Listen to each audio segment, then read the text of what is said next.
পটুয়াখালী বদরপুর দরবার শরীফে ঈদ পালিত হয়েছে আজ। বিস্তারিত দেখুন পটুয়াখালী প্রতিনিধির পাঠানো প্রতিবেদনে।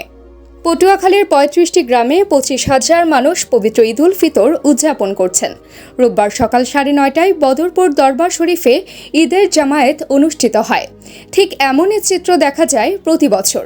বিশ্বের যে কোনো দেশে চাঁদ দেখা গেলেই সেই অনুযায়ী তারা একদিন আগেই ঈদ উদযাপন করেন। দীর্ঘদিন ধরে চলে আসা এই প্রথা অনুসরণ করে এ বছরও এসব গ্রামের মানুষ ঈদের আনন্দে মেতে উঠেছেন আগেভাগেই।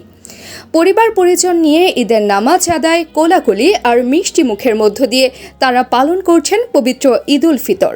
সেঝপির আলহাজ শাহ সায়েদ আরিফ বিল্লাহ রাব্বানী নামাজ আদায় করান।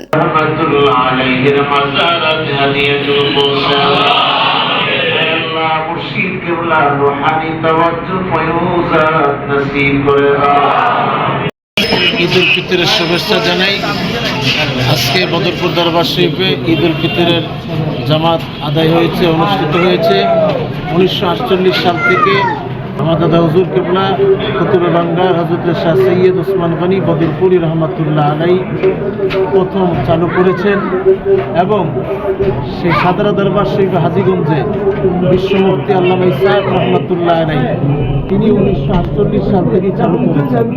এটা নিয়ে অনেক বহাস হয়েছে, কিন্তু শেষ পর্যন্ত বিভিন্ন ফতোয়ার কিতাব এবং কিতাবুল ফিকহ আলাল মাযাহিবিল আরবা কিতাব ঘেঁটে দেখলো যে না, আসলে ফতোয়া ঠিক আছে, আমরা আমলে ঠিক নাই। এজন্য তারাও অনুতপ্ত হয়ে আস্তে আস্তে তারাও আমাদের সাথে ঈদ এবং রোজা পালন করা শুরু করেছেন। আমি আশাবাদী যে অল্প কিছুদিনের মধ্যেই ইনশাআল্লাহ সারা বিশ্বে বাংলাদেশ সহ একসাথে একই দিনে রোজা এবং একই দিনে ঈদ এবং ঈদ উল আজহা আমরা একই দিনে পালন করব।